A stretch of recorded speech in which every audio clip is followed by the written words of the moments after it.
Carbonara is simple, but not easy. Eggs can scramble, cheese can turn grainy, and the whole sauce depends on getting heat, fat, water, and timing to work together. So today, we're breaking down each ingredient and each step so you can make the sauce behave exactly the way you want. We start with the main danger, the egg. What does it actually do? It makes our sauce creamy because egg proteins thickens with heat.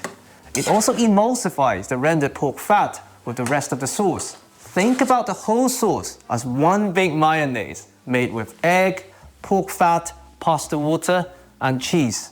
The lecithin in the egg yolk is the main reason why we don't, or at least shouldn't, have a greasy layer on top. So why does it scramble? Because there's a fine line between a soft-boiled egg and a hard-boiled one. Temperature control is key. For carbonara, the ideal temperature for the eggs to do their magic is between 62 to 70 degrees Celsius. Anything below, you get a watery sauce and raw egg taste. Anything above, they scramble. What about yolk versus whole egg? Egg yolk is more than 30% fat. Besides the thickening and emulsifying power, it brings richness, gloss, and a silky texture. The egg white, besides its own thickening power, is close to 90% water, which makes the sauce lighter. Authenticity aside, it's a personal preference. Think single cream versus double cream. If you want single cream, use whole eggs. If you want double cream richness, use more yolk or yolk only. Now, if egg gives structure, cheese brings body, salt, and flavor. The modern-day classic choice is Pecorino Romano, a sheep's milk hard cheese that has a fruity, spicy, and slightly sour profile. The other common choice is Parmigiano Reggiano, a cow's milk hard cheese. It's nuttier, sweeter, and more rounded. If you prefer a sharper profile, use Pecorino. For milder sauce, use Parmesan. A mixture of the two can potentially provide a wonderful balance. But one important difference to bear in mind is the salt level. Gram for gram, Pecorino has almost 3 times as much salt as Parmesan. So if you're looking to make a Pecorino forward carbonara, it's important to reduce or even eliminate the salt in your pasta water. Now the pasta, most commonly dry pasta, made from coarse durum wheat flour and water. It gives a firm, al dente bite and a springy texture, which is important as it will go through a lot of tossing and mixing. If you want to go above and beyond, look for bronze die cut pasta, which has a rougher surface, helping the sauce to cling. In terms of shape, lighter sauces suits finer pasta. That's why spaghetti works so well. Short pasta, like casarache, also works and makes tossing much easier, so feel free to play with the shape. Pappardelle would probably be a bridge too far. While the spaghetti is cooking, we must talk about another major ingredient in modern recipes, the pasta water. So what's in it? Starch. Anyone who's made a stir fry would have likely heard of a starch slurry. Starch mixed with water, often used to thicken a sauce. This, in essence, is one big pot of boiling starch slurry. And when coupled with the power of the egg yolk, it stabilizes the emulsion. With that in mind, if a stable sauce is what we're after, then it is beneficial to have less water to not dilute our precious starch. Now the cured pork, which brings fat and flavor. Many recipes define carbonara around guanciale, very fatty and very savory, salt-cured pork cheek, usually unsmoked. It gives a very rich cooking fat with cured pork flavor. And in modern carbonara, the fat is the ingredient. The crispy, chewy pork pieces are almost a garnish. The tough rind is usually trimmed off as it won't have enough cooking time to soften. The seasoned outer layer, usually containing black pepper, and depending on the region, herbs and spices, can also be shaved off depending on how clean you want the flavors to be.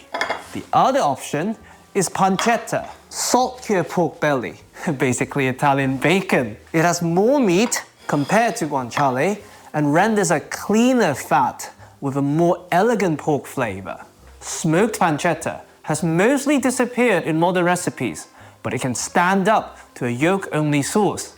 There's nothing wrong with cooking what you like. Whatever you choose to or have access to, you start by rendering it gently in a pan.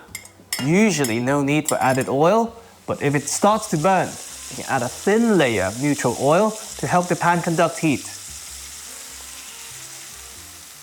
We're looking for golden, crispy outside with still juicy meat. If the pan is too hot, the lean part will brown and become jerky-like before the flavorful fat has time to melt. That's why recipes often call for cutting it into batons. Presentation aside, it protects the meaty part from overcooking. Many recipes also suggest starting with the pasta, but if you want more control, start with the pork, then cook the pasta so you don't have a ticking clock. Once everything is golden, you have the option to add some of your black pepper here to toast. The pork fat will take on some of the peppery aroma. The toasted pepper itself will become less pungent and a bit warmer. Time for everything to come together. For the purpose of demonstration, 1 whole egg plus 1 yolk for balance. You want to whisk until uniform, but before it becomes foamy. Otherwise, you'll be introducing too much air and make the sauce too bubbly. We grate cheese. The finer, the better. With carbonara, we're not trying to make Pecorino or Parmesan melt like mozzarella. It won't. Instead, we want the grated hard cheese, which has little moisture, to first hydrate, then disperse. The finer the grate, the faster and more evenly this occurs. This is also when the 90% water from the egg white becomes handy. Some recipes start with this step to ensure even hydration. Now, the mixing. You first have the option to add a bit of pasta water to your egg and cheese mixture to slightly increase the base temperature and further hydrate the cheese. This is particularly useful if you're using only yolk. You then have the option to reserve some or all of the crispy pork for garnish, depending on whether you want maximum crunch or flavor integration. Today, we go half and half. Commonly, the pasta first goes into the rendered fat. The fat will coat the surface of the pasta, preventing excessive clumping and providing incredible flavors. The surface starch will start building a rough emulsion, so we are primed for yolk. The water content from the pasta ensures we're below boiling point. At this point, you have the option to introduce more pasta water. A, potentially to deglass the pan. B, to get to the desired consistency. Given the residual heat and the option to bring in more heat, it is important to shorten your pasta's cooking time because this is practically still slowly cooking. Now, perhaps the most important question, pasta to egg or egg to pasta? Unfortunately, there's no definitive answer, but let me give you the options. If you want this to be fast, you know your pan and stove pretty well, and you're ready to serve right away, do it on the stove. It's reactive. If you have a problem with scrambled eggs or grainy cheese, and you have a bit of time, do it in the mixing bowl, providing it's a heat-proof mixing bowl.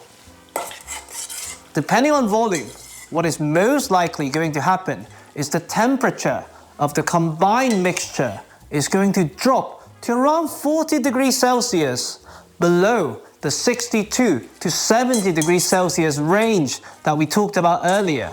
But this allows for a bit of stress-free mixing, and you can taste and adjust the seasoning at this point. When you're ready, we bring in some heat. You can go back to the pan, but a much safer way is to ask the pasta water for help once again. Mixing bowl on top, we bring it back to a bare simmer. That's why you need springy pasta. It goes through a lot before it reaches the plate. And just like cooking a steak, we take it off the heat a few degrees before it hits the desired range, allowing the residual heat to take us there.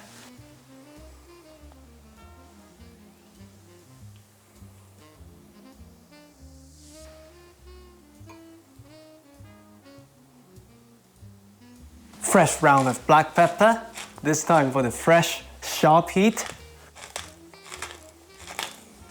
And that's carbonara.